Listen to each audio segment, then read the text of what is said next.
За бид нэр Монголын аял жуулчлал Амаа гэдэг төсөлтөд зориулаад Монгол нутгаар байгаа амралтын газруудын бичлэг мэдээллийн санг одоо ингэж видео маягаар хадгалж байгаа. За өнөөдөр ингээд Улаанбаатараас Элсэн тасархаа явах замд яг Элсэн тасархаагаас баруун хэдхэн километрийн өмнөхөн энэ бичиг таадаг гэдэг юм амралтын газар ирсэн байна. За энэ газар болохоор хуучин миний мэдхийн нэг жижигхэн хэдхэн гэртэй нэг гэр кемп маягийн байсан. Харин одоо болохоор энэ нэг юу яагаад энэ Улаанбаатарт нөө хаан бууз гэж байдаг. Тэгээд хаан бууз нь болохоор энийг аваад тэгээд одоо ийм том амралтын газар болсон юм байна. За энэ газрыг та нарт тэгээд үзүүлье.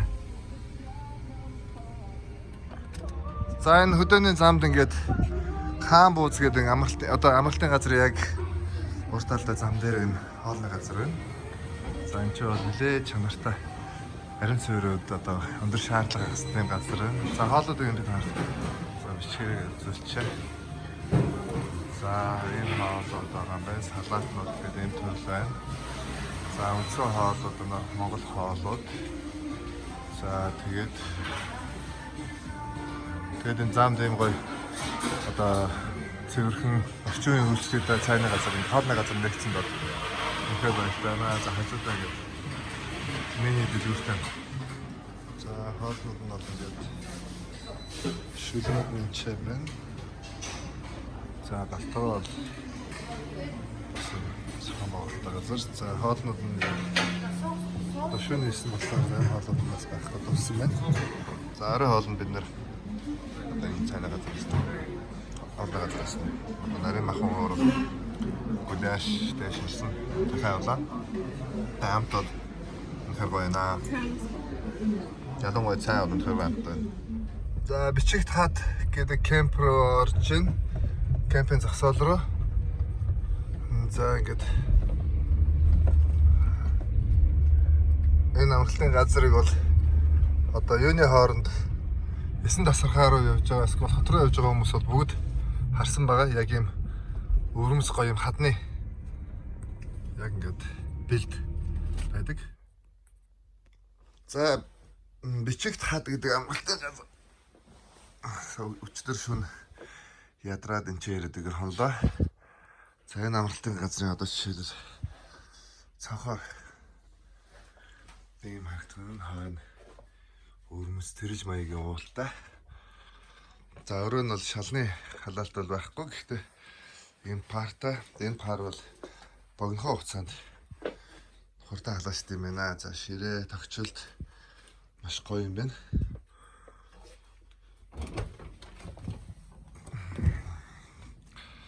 За ингээд гарч ирэхэд байрууд байна. Цаана Монгол гэрүүдтэй. За хойно болохоор юм ус маягийн хэлбэртэй бас буудлын өрөөнд байна.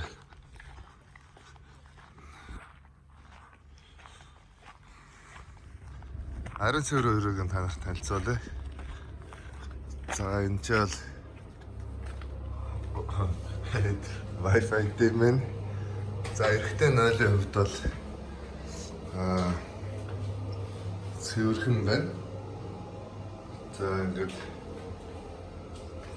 энэ цэврийн хувьд бол юм байна. За эрэгтэй нойлч гэсэн бас нэлээд байх гэж бодож байна. Харин цэврээр дуушиг нь сонирхъя. За эрэгтэй душ орж үзье.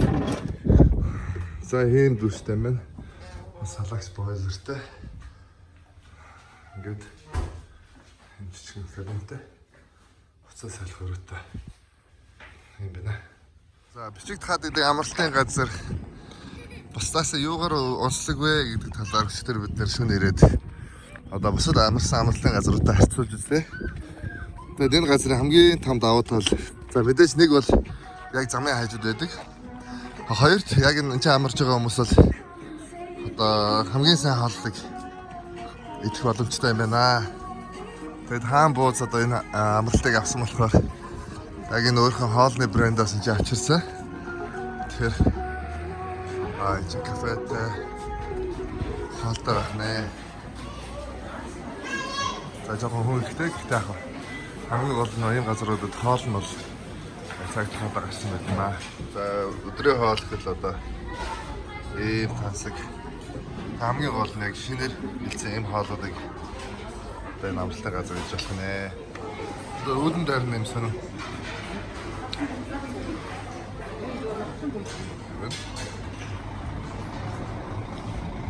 За ингээд гарч ирээд Улаанбаатараас 9 тасархай явдаг энэ зам байна.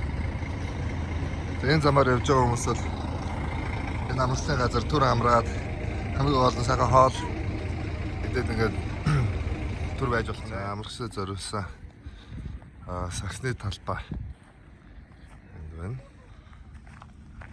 За бичиг тадны Монгол гэрүүдийг үзэхээр явж байна. За иймэрхүү гоё байралтай. Тэг хамгийн гол нь одоо 9 тасархай энэ харагдаж байна. Тэгээд гол зам дээр. За бичигт хад амралтын газрын Монгол гэрийг нь та бүхэн танилцуулъя. Хамцэг гэр гэдэг байгаа.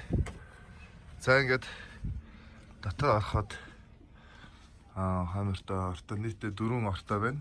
За энэ бол ердөө Монголд бол одоо нийтлэг хаяж уршлын газрууд бол ашиглаж байгаа гэрүүд бол нэг юм бодож байгаа сүүлийн үед. За энтхийн бас өрмөц тал нь юу вэ гэвэл одоо энэ өрөөтэй дотроо бие засах өрөө тэгээд дүүштэй шалнаасаа халдаг юм байна. Амралтын газрын одоо Монгол уламжлалт Монгол гэрүүдийг танилцуулъя. За энэ ингээд яг л одоо Монгол гэрт ямар байдаг гэлээ тэр л байна. За энэний гол давуу тал нь бол мэдээж дотроо гаалт үлдэг. Тэгээ монголчууд бол яг Монгол гэрт байрлахын хүсэл нь юунд байдаг вэ гэхээр мэдээж галт үлэхтэй байдаг. За амралтын газрын ресторан одоо ийм одоо байр байна. Өсөж зориулсан зоогийн газар нь одоо ийм байна. Одоо бар гэх юм да. За тэгэхээр заавал нийтийн хоолны газар орохгүй энэ дотроос ингээ хоолж болох юм байна. За ингээд өдрийн хоолнд ийм хоолыг захиалж болох юм байна. За яг бидний одоо үзэж байгаа ихэнх амралтуудаас магадгүй хоолоор бол барагт нэгт орохоор те өөрөөр хэлбэл бүх төрлийн хоолыг идэж болохоор ийм амралтын газар байна.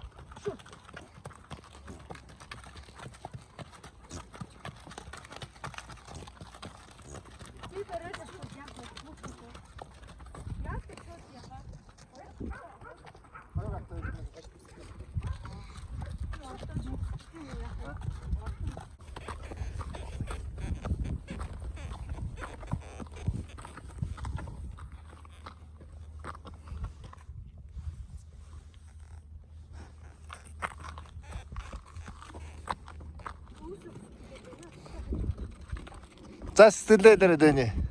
Монгол хүн морин да. Маш гоё. Аха. Ийм гоё гэдгийг ч мэдээгүй байсан. Амралтын дээр хүмүүс бол одоо ингээд энэ байгалаараа илж дээрэс нь хадны бичээсүүдийг одоо эртний бичээс зургуудыг бас ингээд харж болох нь. За бичлэгэн дээр ингээд яг сайн тод харагдахгүй байсан. Сайн ингээд ажиллаж харвал бас сан дүрсүүд их байна. За тэгээд энэ ч амарч байгаа хүмүүс л ийм гоё шин цагийг өнгөрөх нэ. За бидний ямарч байсан амралтын газрууд бол мэдээж тогтчлд маш олон талаараа сайн байсан боловч гол асуудал нь бол одоо хоолны чанар, хоолны одоо амт байсан. Өөрөөр ихэнх амралтын газрууд өөртөө тоогоочийн хомсолд орсон гэж бол хэлж болохоор харин энэ ч давуу тал нь энэ ингээд хоол зам туулж байгаа хүмүүс бахан бол энэ бичигт хад гэдэг амралтын газар амраад 1-2 хонцлог болно гагцгүй хоол хажуудаа байгаа учраас их сайхан хооллоод амраад иж болох юм байна. За энэ ч бас үүдэндээ ингээд мөхөлц сар тийм ээ. Тэгэхээр явуулын хүмүүс бол их гоё харж таах нэ.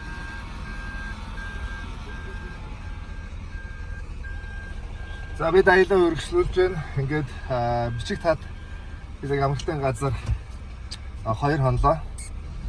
За энийг амралтын газар гэхээсээ илүү монголоор бол өртөө гэж нэрлэмээ санагдлаа. Яагаад гэвэл яг төв зам дээр Баруун аймгийн хувьд төв судсан дээр байдаг. Тэгээд хамгийн гол давуу тал нь юу байсан бэ гэхээр энэ амралтын газрын хоол юм байна. За бидний амарч үзэжсэн ихэнх амралтын газрууд бол галтгоо бол ерөнхийдөө 9 мэсгээд хаачдаг. Тэрнээс хойш нэг хоолгүй байдаг асуудал бол энэ ч бол байхгүй. Ягаад бол энэ ч гартогоонод 24 цаг ажилладаг. Тэгээ төрөл бүрийн хоолтой. Тэгэхээр энэ амралт бол ялцчгүй хоолоороо бол одоо хамгийн сайхан амралт байлаа. Тэгээ Баруун аймаг руу явж байгаа хүмүүс хотоос нэг 270 км яваад энэ ч нэг хоногтой сайхан ингээд байгаль үзсэн газар амраад тэгээд морь унаа, тэмээ унаа, дэсэн тасаргаа үзчихэд тэгээ цаашаа аялаа үргэлжлүүлэх зүгээр юм байна. Өмнө болохоор бид нэр одоо хөрөх газраа одоо яаран очих гэж баг нойргүй тэгж хол зам туулдаг байсан бол замд яг ийм гоё газар нэгдсэн байгаа нь үнэхээр их сайн байна. Тэгээд Баруун аймаг руу явж байгаа хүмүүс бол одоо энэ бичигт хаад гэдэг амралтанд нэг хоноод явахыг бол би зөвлөж байна.